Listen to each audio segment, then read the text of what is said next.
Welcome to the Green Brief, a Geis Law Firm podcast. I'm your host, Mason Payne. Today we're talking about one of the most disruptive curveballs Oklahoma has thrown at cannabis licensees. That's the sudden enforcement of Certificate of Occupancy requirements in late 2023. Our guest is Larissa Darnaby of Landmark Solutions. Larissa, thanks for joining us.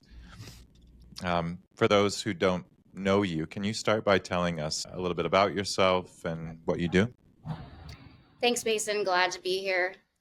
So I've been in land use since 2003. I started as an assistant city planner in a city called Jinx up in Northeast Oklahoma. From there, I moved into roles as city planner and community development director. I sat on the board for OCAPA, been a member of the AICP.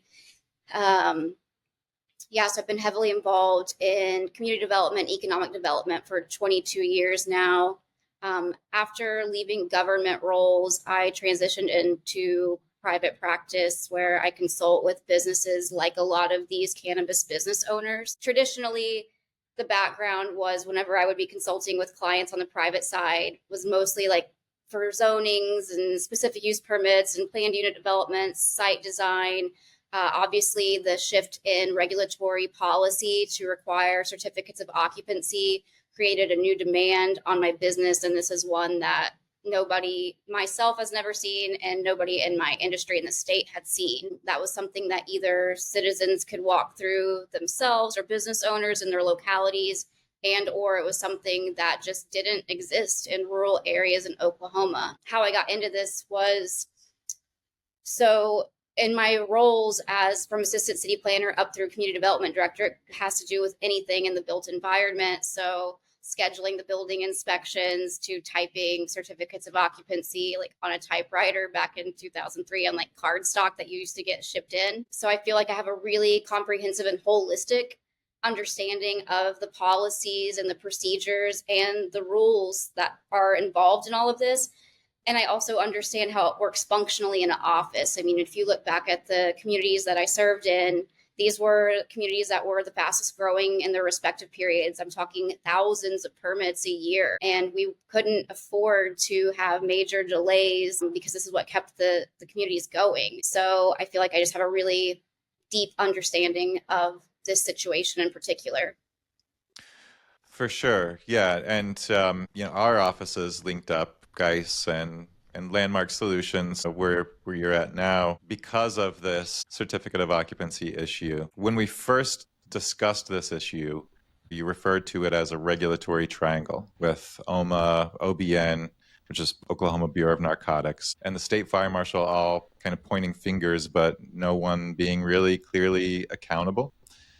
And now where we're at, that triangle has left thousands of medical marijuana businesses in limbo. I think to really understand how we got here and what even a certificate of occupancy is, I'd like to walk all of this back with you. Because it all started in early 2023 when the Oklahoma Bureau of Narcotics, or OBN, updated its rules to require a finalized certificate of occupancy for their marijuana manufacturer permit application. And the impact was incredibly severe because this came, well, I guess the requirement actually came January of that same year. 2023 is when it was first announced. So businesses had from January to October 31st to complete all of this. And we're talking roughly, 10,000 businesses. So on October 31st, when that deadline came, 2023, there were around 6,700 active OBN manufacturing permits. And by the next morning, that number had dropped to 3,700, roughly. Distributor permits fell from 2,400 to 1,700. So clearly, like day one, we could see that thousands of businesses didn't meet this requirement of the deadline that was set. Thousands of operations were shut down, and not for violating the law, but for lacking a document that had never previously been enforced at scale. And I know you were in the trenches helping clients to respond in real time. We were sending So many people to you. Can you walk us through what COO requirements looked like prior to October 2023, prior to January 2023, I guess, when it was announced? What were licensees being told or not told? Um, yeah, what was your perspective of this industry in particular as it relates to occupancy certificates prior? So, like you mentioned, it was early January, February 2023. OB&DD put out their supplemental packet. For those not familiar with the licensing process in Oklahoma, prior to that, OB&DD's registrations were contingent upon an active OMA license and them being able to pay for their fees. So this was a giant policy shift for the OB&DD. The certificate of occupancy requirements prior to this for cannabis, and I would like to go ahead and just say that this does not just affect cannabis, that this is policies that have come really from other agencies. So prior to that, you had OMA had issued what's called a certificate of compliance. And I think that we're all pretty familiar with what those are at those point. And it was this document that OMA had put out that had a litany of sign-offs that you would need to get in relation to zoning. So to do with your location and then just general code situations. The document, in my professional opinion, from a land use expert opinion, is that it was a little bit of a mishmash for the cities that I worked in. That document would need to be signed by several different people and sometimes in different departments. Because of the way that it was put together, I took it as a document that was basically letting the localities know, like, hey, this business is going here. So that if you were in an area that didn't allow that type of use, per se, like in a neighborhood, because there were absolutely in the beginning people that had grows inside their residential garages. Or if you had, going into a retail zoning designation when they needed industrial, and it also could help let cities and towns and some counties, know how they needed to frame their regulatory environment to support and regulate these businesses. So, but at the end of the day, you had officials signing off on this document, whether it was, and I mean, I can tell you, I've personally seen and had signed these documents by anybody from a receptionist to a building inspector to a code enforcement officer to a county commissioner, a mayor, a city manager, a city engineer, a city planner. There's a whole gambit of people that signed off on these documents across the state. And if I'm in a position as a business owner where I've needed this to be compliant for all this time, and we're talking about zoning, we're talking about fire code, we're signing off on electrical code, and there's three options that say, meets code, doesn't meet code, or there's this third category, there are no codes. I would say that it establishes a really solid foundation that is such a thing in rural Oklahoma, that there are no codes. And in fact, in the Unity Bill, that's why it was addressed that way. It talks about lack of code in rural areas. I think contextually, it's also important to note, and I mean, I've done a lot of research on this. We talked about this before getting on the podcast. So just out of curiosity, I looked into different agencies. So the ABLE Commission requires a certificate of compliance that you would fill out in a very similar fashion to how OMA does. And then also the Department of Health. So for restaurants and things like that, they have a certificate of compliance and they have their own internal plan review that doesn't touch IFC and IBC codes. So these are frameworks that it wasn't that OMA just created this out of thin air. These are, I would call it functional policy. So we're recognizing limitations in our own state and in our own rural areas to enforce code properly. So we've just established these measurements here to go ahead and be conducive to economic development. And then what happened in January 2023 is you have that completely ripped out from under everyone. And on top of it, you're being told, well, this has always been the rules. Well, yeah, that rule may have sat on a shelf since 2009, but literally nobody enforced it. And I can tell you from talking with everybody from counties from the bottom up that nobody knew that this code existed. There was no collaborative effort from the state fire marshal's office to speak with localities about there being minimum codes and things like that. Because up until, the end of 2023, you had counties that put there are no codes. outside of corporate limits of XYZ cities. So it's a big mess. Absolutely. Yeah. I mean, having submitted hundreds of cannabis business applications since 2020, I know how common it was for businesses to operate without a COO, and how common it was for businesses to, or applicants to seek out these rural areas that didn't impose strict building codes, didn't require a COO. I mean, because some counties like Tulsa County, Oklahoma County, cities or municipalities had always required a certificate of occupancy.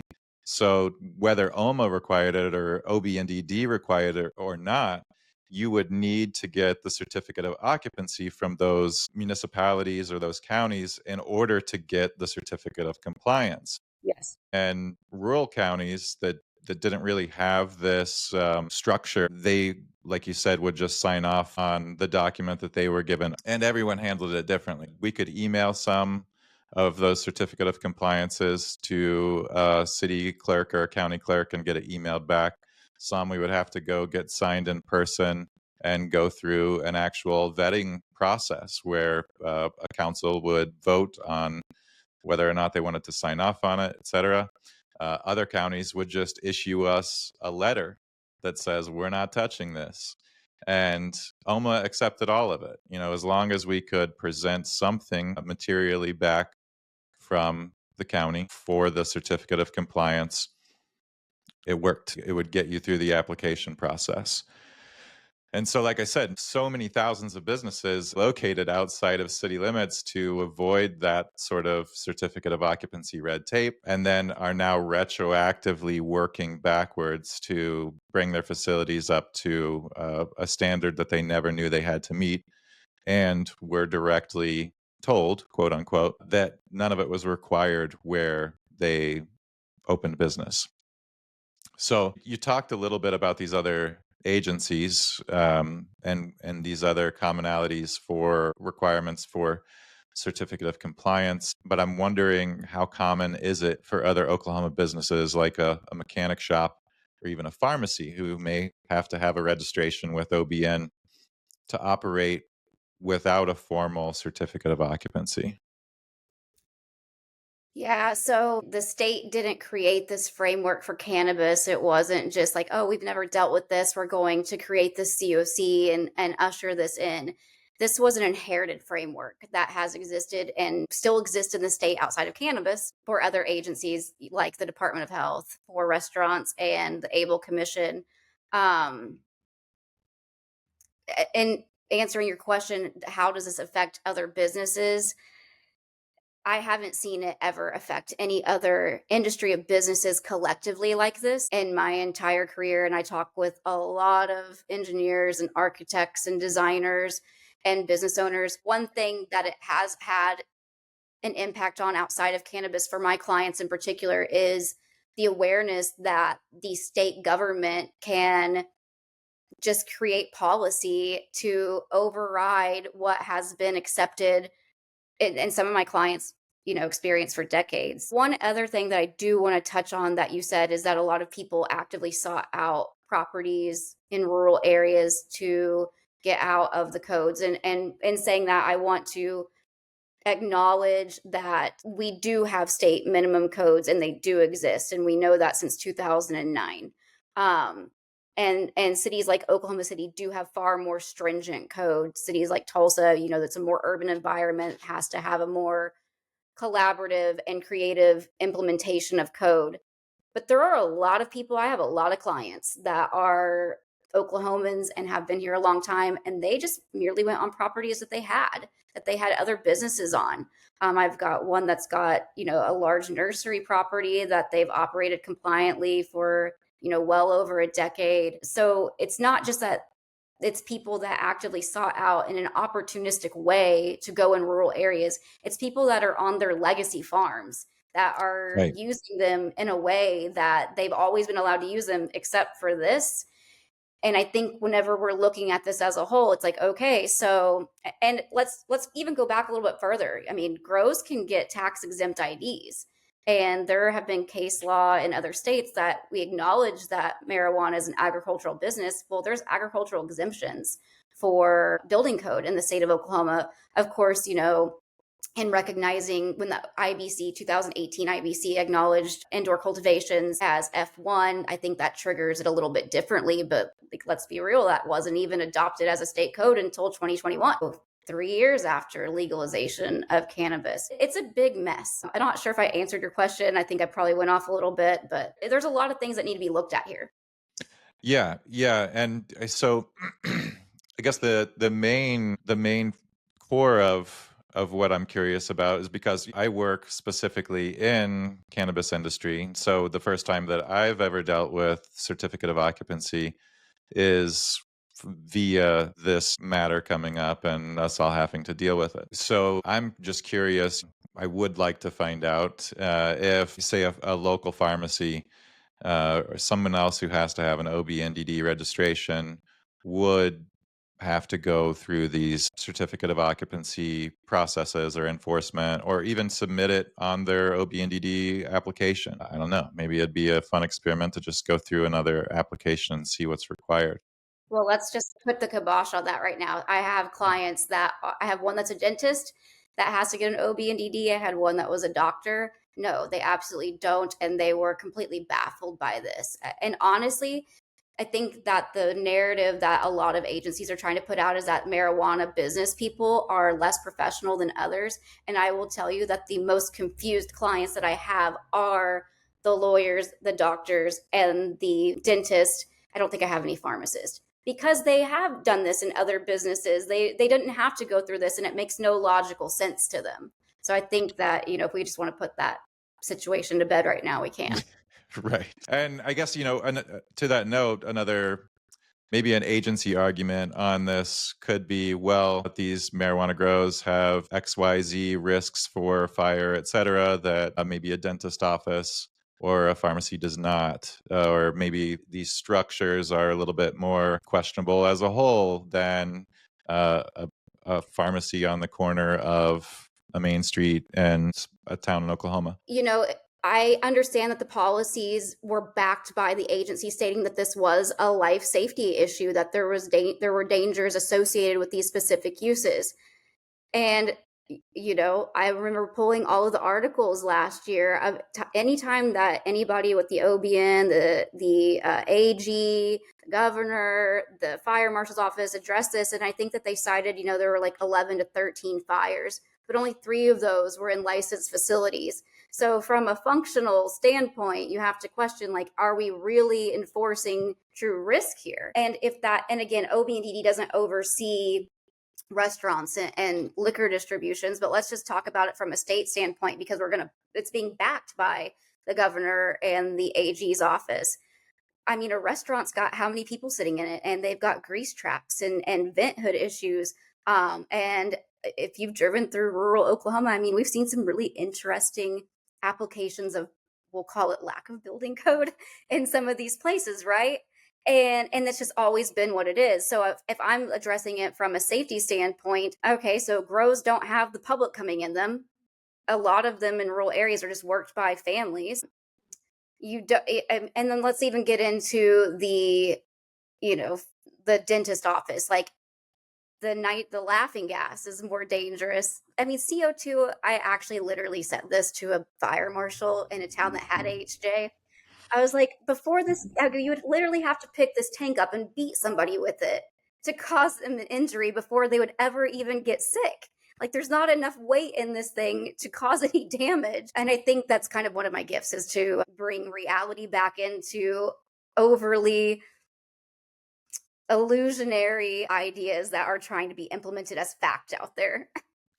Right. Education is a big piece on and everything, to bring cannabis out of the shadows as it becomes more integrated into the legal marketplace. And there's just an inherent conflict when you have an agency that has historically viewed cannabis from a criminal perspective that is now issuing business permits. So, the scrutiny being on one industry in particular does not surprise me, that said. So going back to the before and after effect of this law, what did this change really mean for cannabis businesses that had been operating for years without issue in these rural areas that did not require a certificate of occupancy before 2023? Yeah, I mean, overnight, because of the words of somebody, you're now non-compliant. And on top of that, it was issued at a time that my understanding was a downturn in the market. The market was pretty saturated. It's really difficult to achieve this goal of certificate of occupancy post construction. I mean, there's a reason we do this prior to people opening. You have to think like there's a whole lot of coordination. You have businesses that have been existing and have their own workflows that are being completely interrupted by this shift. And then on top of it, like this particular industry has plant cycles and light cycles. And so they can't always let somebody like me get in there and grab measurements or look at code things. Additionally, you have an issue where this overnight enforcement created a mass demand on people like me, architects, engineers, and things of that matter. And there was a shortage, and it created an opportunity for a lot of opportunists to take advantage of license holders and give some really bad services and some really bad advice. People spent a lot of money unnecessarily. People, I mean, it created a very bad situation for people. I think one thing too that a lot of people didn't realize in the beginning is you have to look at architects and engineers and when they traditionally get involved. It's not on redesigns unless they're over a certain square footage, which 99% of these structures don't meet that threshold, and or certain uses, which again, this is not a use that they would overly be getting involved in. So the whole code analysis process in that was really difficult to address for engineers and architects. And then at the same time, you have the fire marshal's office that is just getting slammed with calls and emails and permits coming in. And sadly, there were inconsistent plan reviews. I mean, I've had some plan reviews that absolutely are not correct. And then I have some that were sent back and it's like, okay, it's not worth the argument, or if they want it this way, at least we'll streamline it. But every time you get a rejection back and you're somebody like me and you have several, okay, well, now I'm going to want to change every single set that I have hereafter. This takes time, and it takes time to notify people. I mean, this is without getting into like supply chain and actual construction. And again, I can tell you that there is not any, I can't ever see this working for anybody to be implementing this retroactively with just this cutthroat scenario. I think that we need to work with people as they're going through this process, because I mean, this wouldn't work. You can't, like in cities and towns that I worked in, like we can't retroactively enforce code. Like I've written a lot of design criteria for appearance review districts. We've modified land use master plans, modified zoning codes. What's there gets to stick. And I can't enforce it. Our city attorneys knew that we couldn't enforce it. But what we saw was, hey, this situation arose. We now know better. We're now going to fix it. How do we transition that going forward? And in this situation, that hasn't been done. We already have licenses that got stopped. They're not allowing any new licenses or transfers without meeting compliance, which arguably itself is a horrible situation, because you had people that wanted to sell and they can't sell. I mean, that's a pretty punishing situation. So I mean, I guess it depends on how far you want to go down that rabbit hole. Yeah. I mean, all of it is so relevant. I've got nearly 100 client applications that I personally manage that have been stuck in licensing purgatory, some since 2023 over this, some since pre-moratorium, people who bought a license before the moratorium went into effect. And then because of the retroactive application of the law, as each one passes, then OMA does these, blanket rejections as they implement the law into the application process, are just being moved further and further and further down the line without ever being able to operate, without ever getting past this, even though they applied before these things were even uh, set in stone. And then we have others that were just randomly approved a few months ago for submitting the OMA attestation that came out in June of 2024, where OMA said this will correct the compliance need for the certificate of occupancy if you have applied by February of 2024. And then for 10 months, they rejected all those applications using those attestations. And then just a few months ago in April, randomly approved a whole handful of them using the attestation.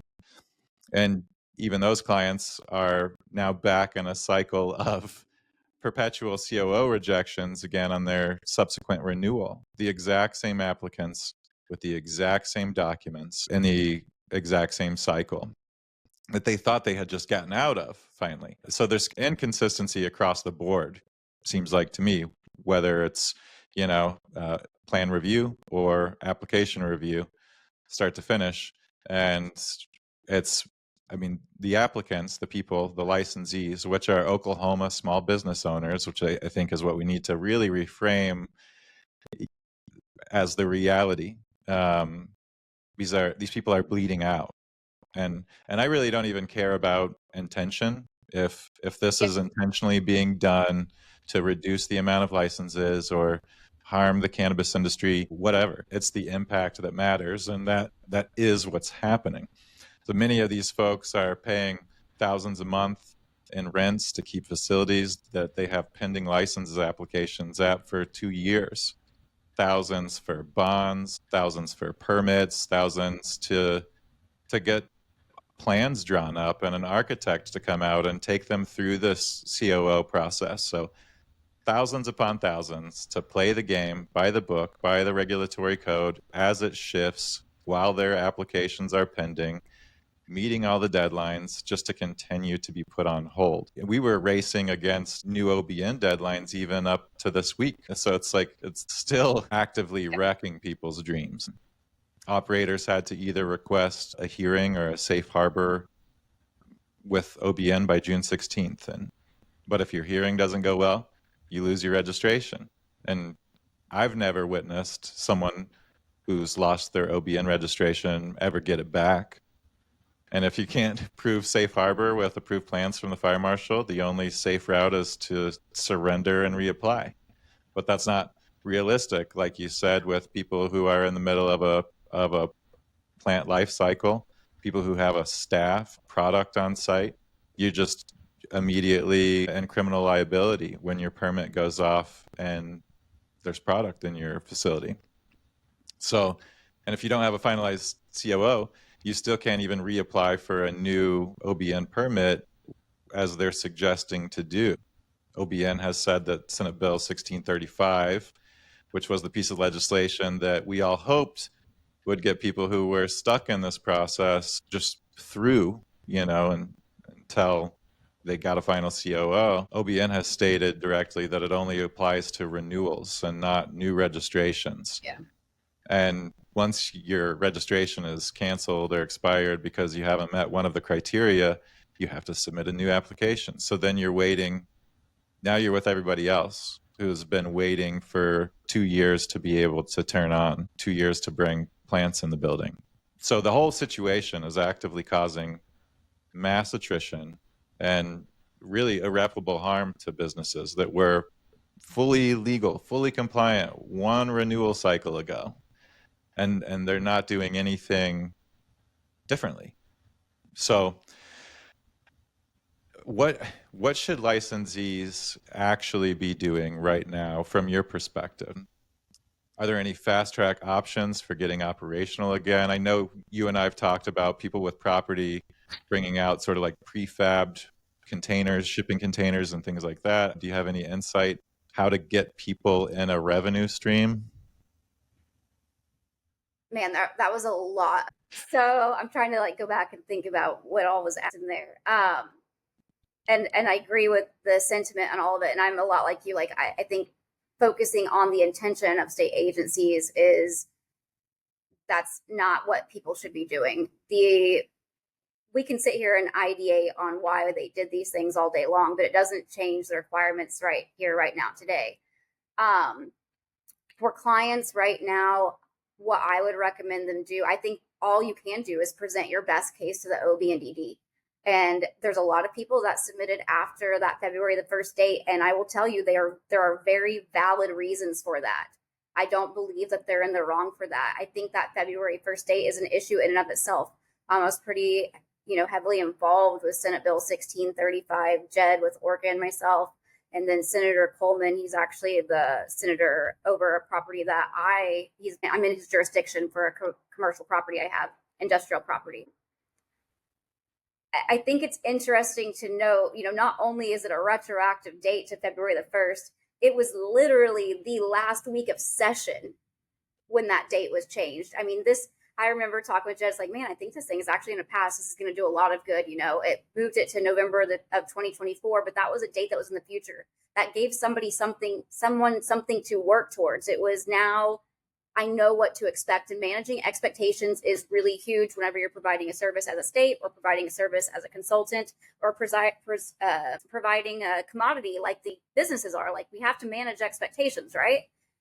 So that was exciting. And then to hear that, this is all hearsay, obviously, but I'd heard that somebody from the OB and DD, basically went down and they got it thrown into a committee. And then here we are, the last week of session, going back and forth. And I personally have emails back and forth with legislators. I have clients send emails. So the whole implementation of a February the 1st date that was signed into law on June the 14th seems a little bit weird to me, but what can we do going forward? Like, acknowledge that these are big issues. I think that hiring attorneys and consultants that understand your end goal and that's aligned with you is really important. I don't think that anybody should be hiring consultants or attorneys that they're having to fight an uphill battle to convince them that we're working towards the same goal. It's crazy how much I see that. Like, I would never hire somebody that I'm having to fight. I'm paying you to fight against you. That's a little crazy to me. And then the documentation, a lot of my work has been in writing case analysis now. You guys have seen a few of those. I've shared clients with a lot of other attorneys, and it's, establishing a history of what happened, like who we hired first or when we submitted first. Or, I mean, let's just talk about, you want to talk about impact on clients. Like, I have clients that they literally had to, I've got one that's coming to mind right now that he had all of these buildings that were separated and he had to build hallways and combine them. Like, that's not a small deal. That's a big deal. So yeah, like, let's help the ALJ understand what we've gone through and understand that, like, hey, while I get that this Senate Bill 1635 exists and this is the date, like, let's look at what actually happened. While we understand that we have a state minimum standard of code, let's talk about, hey, this is what my county commissioner said, and this is what my locality advised me of. These people are not just deciding to ignore rules and regulations. They truly had poor advisement. And I don't blame the localities. I think that we have a major issue with intergovernmental communication of our departments. And whether that's by design or whether that is just a side effect of our legislation right now, which is a whole other issue in and of itself. I mean, especially when it comes to land use and building codes. I mean, we're accumulating regulations without ever getting to the nucleus of what we're addressing and why. And that also creates a lot of confusion and delay. So I think all that people can do is, one, I think it's a mindset thing, right? Like, you can't let anybody else's objective be stronger than yours. Why are you doing what you're doing? And what are you working towards? And do you believe in what you're working towards? But if you have more belief in that state agency or in anything external to you, then I think that you've got a lot of bigger issues, because you're not going to have the mental bandwidth to deal with this. And I mean, you can study how the brain works and all of that, but like, ultimately, if you're clinging on to being validated by agencies and et cetera, you're not going to have the networking in your mind to be able to find solutions. So I think, one, go back in and no, this is not your fault. Like, I've been doing this for 22 years. I grew up on a farm in Leonard, Oklahoma. I ended up doing land use. I can tell you, this is not your fault. I've got clients across many sectors. This is a major misunderstanding. It's impacted localities. I've got frustrated commissioners. I've got frustrated DAs. But at the end of the day, I think that the best thing that we can do too is remove all of the weeds here. At the end of the day, we need to understand that everybody that's operating in this frame right now is a person. We all have parents, different relationships with them, but you all were born of two people.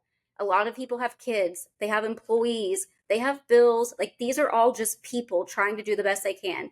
The OBDD is made up of people, and they have bills and they have roles and responsibilities that they're trying to fulfill as well. So, how do we convey in an educated way that is not stemming from emotion and reactionary, you know, impulses to say, hey, like, we really want to comply, but we need a path. And I think that there's plenty of documentation, be it through news article, through interviews, and through actual recounting of what has happened since the three implementation of this, to be able to get a really good picture that, hey, I wish it was as simple as, hey, you should have had it in before February 1, but that just isn't the case. Yeah, absolutely. Because, like you're saying, retrofitting some of these facilities is complicated. So you may have applied before February 1st, but then you get an application kicked back that kind of starts you over after the fact. But the amount of work and energy and finances that people have put into this, in and of itself, in my mind, should be truly exemplary of the links that the people within this industry will go to on a dime to be compliant. You Yeah. know, even with all of this, people, if people have had to shut down, if they were caught up in the overnight culling of licenses that happened on October 31st into November 1st, they did what was needed of them and continue to work towards becoming operational again. So in that sense, those who are sticking with it, I feel like obviously it's building a whole lot of resilience. And I can't imagine people within this industry that endure this and make it through it, become, truly compliant, and the evolving way of and the evolving meaning of that. I don't know what else could be thrown at this industry and the people within it that would be as seemingly insurmountable or impossible as this.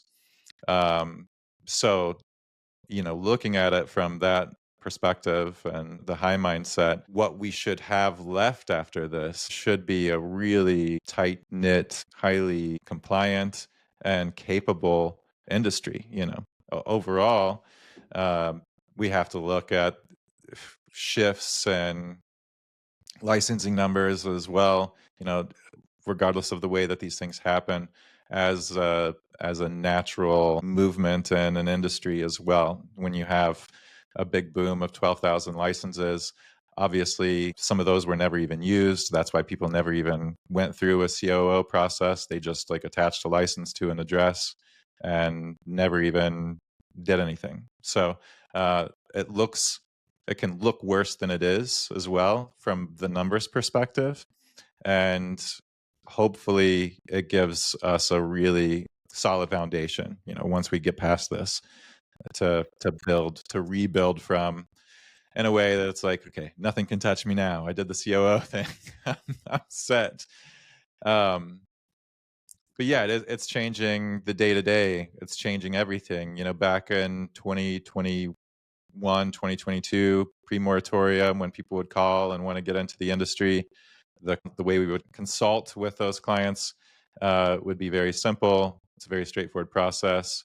Yes, we can get you a license, no problem, if you can check 1, 2, 3, 4, 5 box. Now the way we're consulting with clients is completely different and much more caution along the way. Check-ins about where they're at from a document and local perspective, because we don't want to rush anybody into a waiting game that they're not prepared for, they don't expect. So how has this changed the way that you're consulting with your clients as it relates to their COO applications? I think that it's changed a lot for me. In the beginning, we didn't know how enforcement was going to go. One minute it was this deadline, then they were going to work with us, then they weren't going to work with us.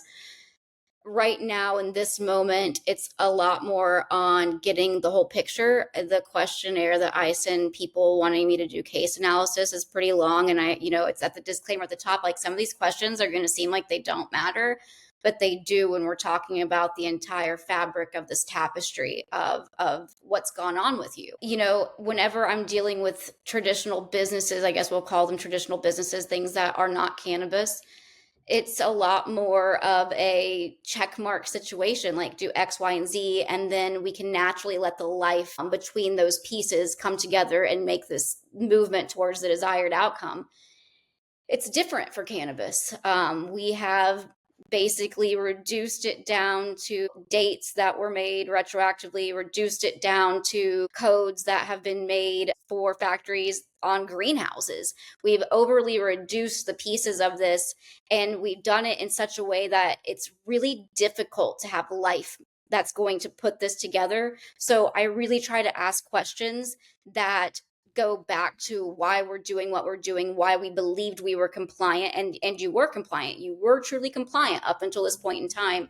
And then getting the narrative to where we are gaining compliance again. We just need you to work with us as state agencies get caught up and things like that.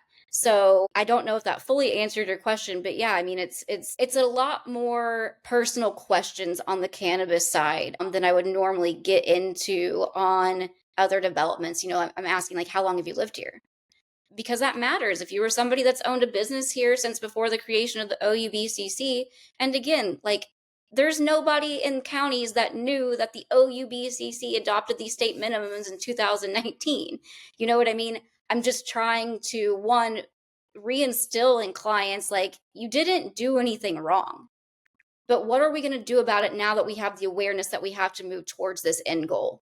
And I try to do that, with as little friction and shaming as possible and a lot of understanding and grace that perhaps, isn't something that needs to be afforded to people that have clear checklists and goals and objectives and timelines that are provided to them as their rights. I do really want to hit on this too because it's come to me several times and I keep forgetting to mention it. Again, another really sad part of this is people aren't able to move their licenses. They have invested money into this. I mean, I've got one guy that's like 85 years old. This is his whole retirement. His asset is locked up and he's putting more money in to get that asset back out. And you got to think about how many people have gone out of business. And this guy's lived here his whole life. Like there's some really heartbreaking stories out there. And so I think it also has changed the way that I approach when I contract with the government. Like we need to look at this in a different way.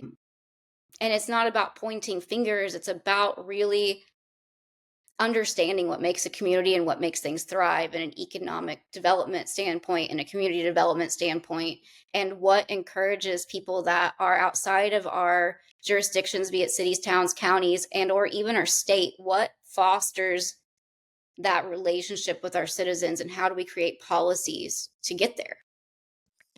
Right.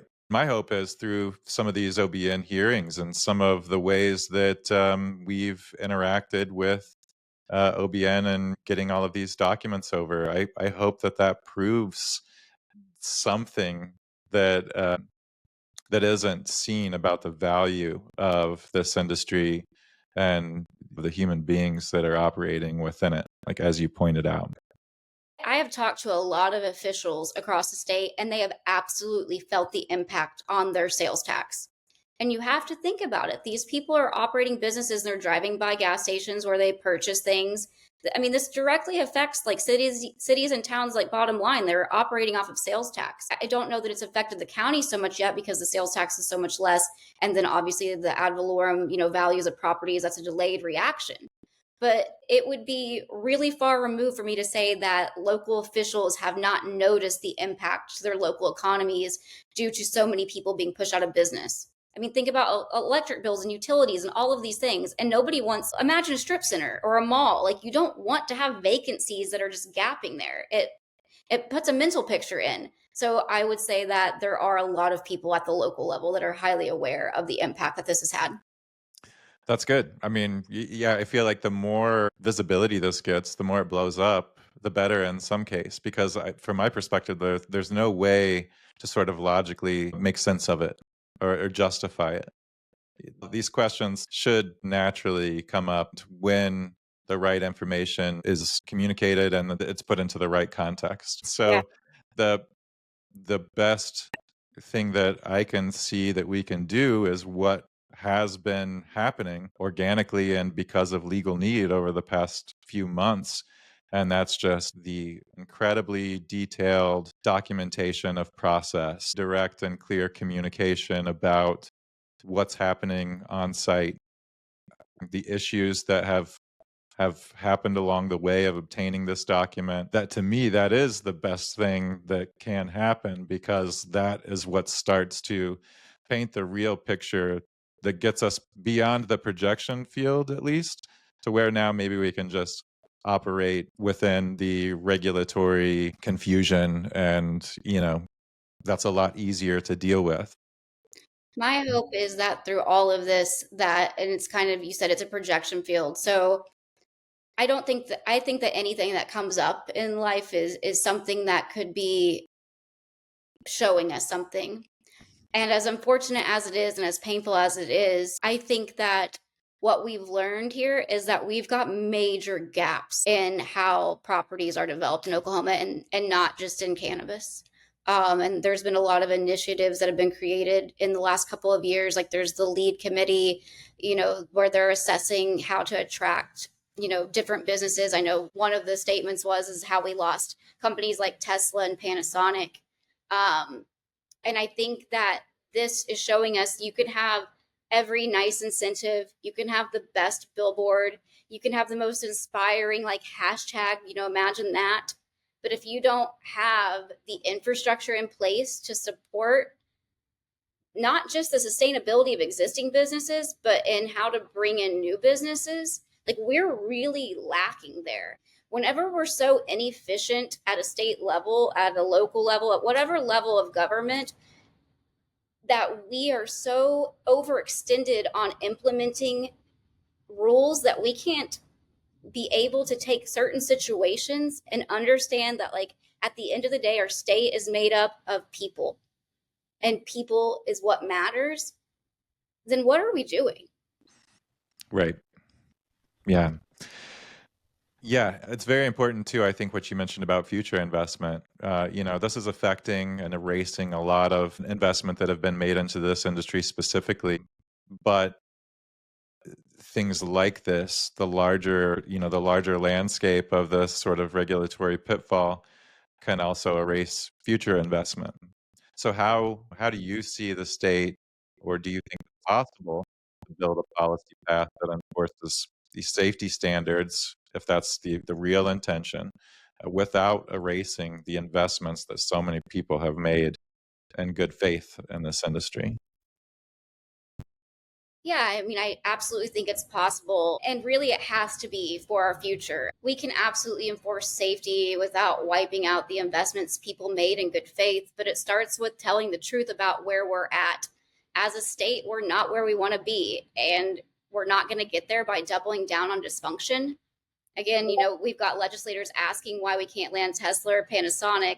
And at the same time, we've got local operators, the people that are already here that have already built real things, and people who want to build real things who can't get through a simple permitting process.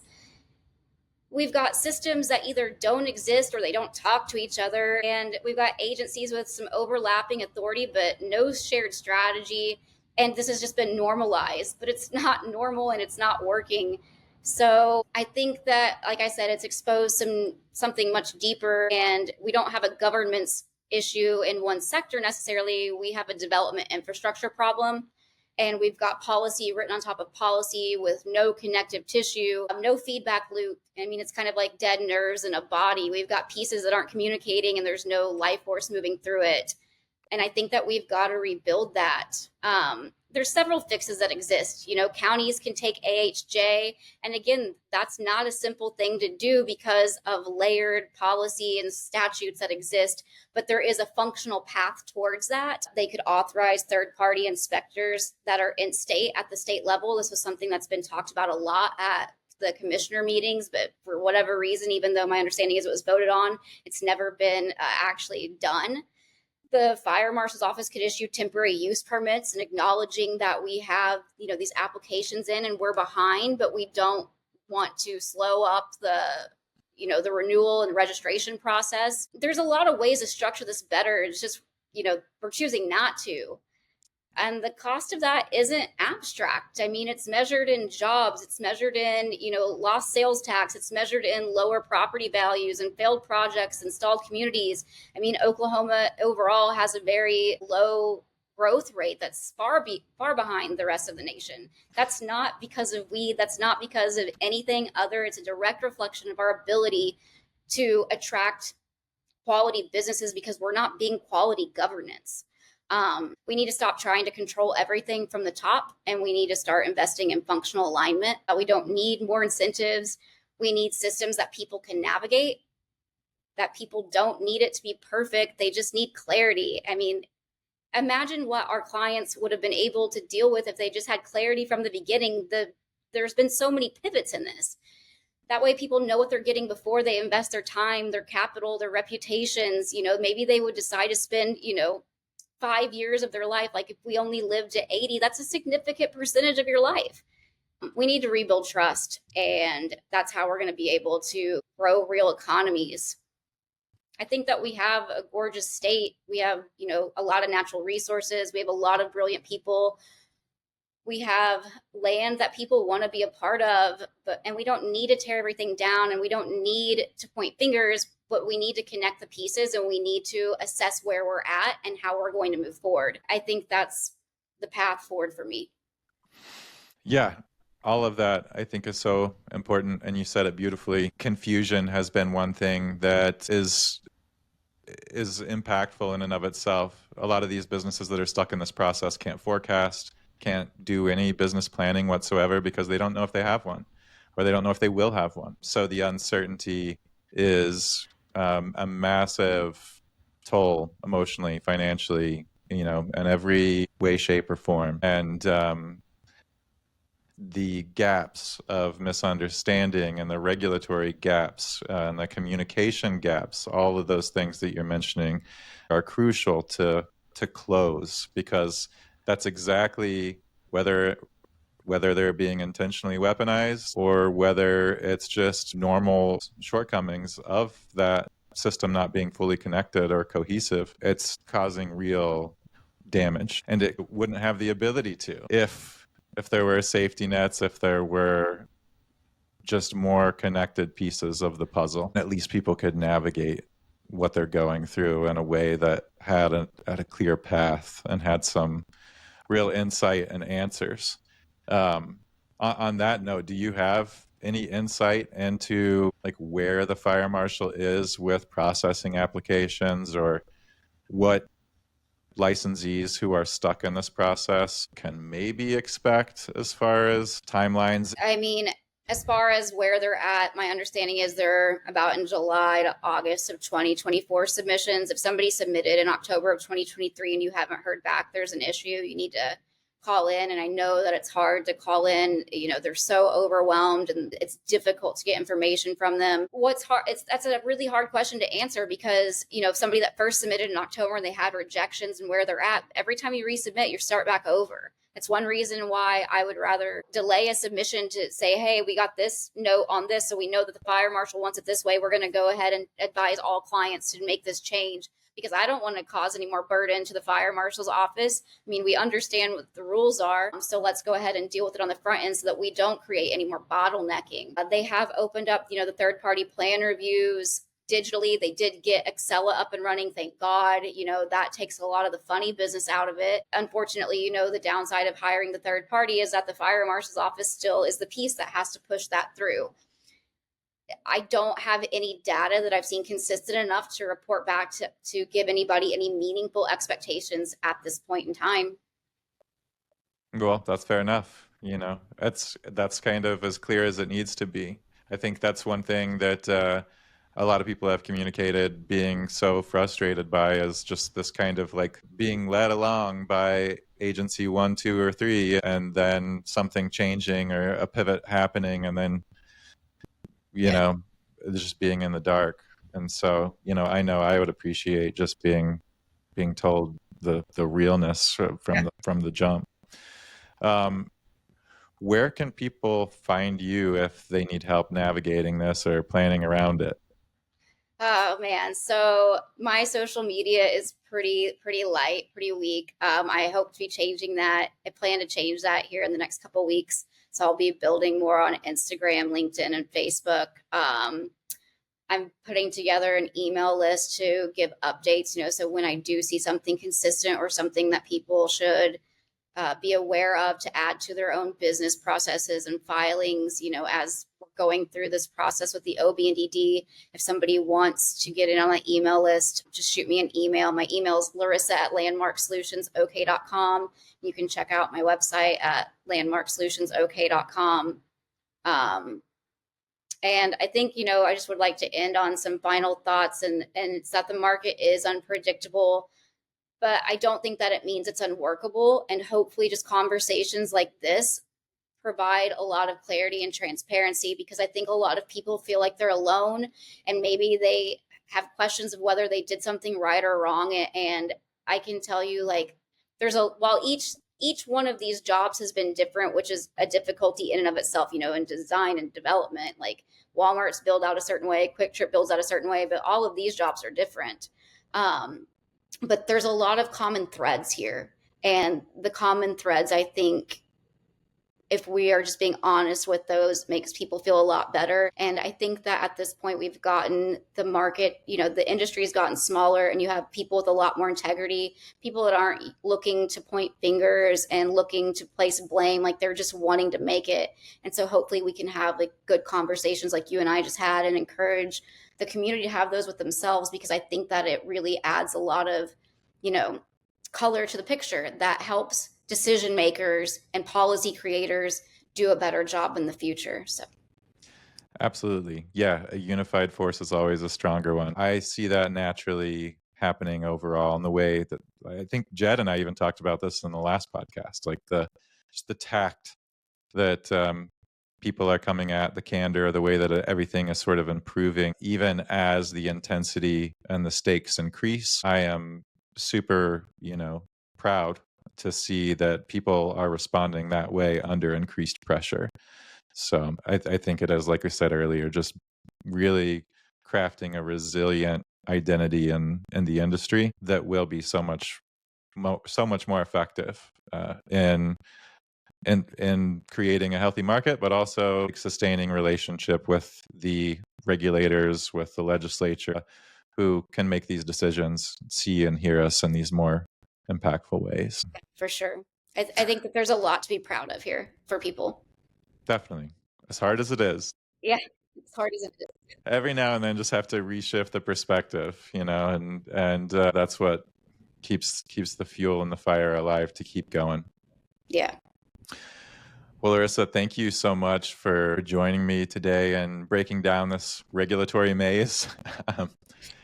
We hope today's episode gave you some more clarity, maybe even a little fire to keep pushing forward.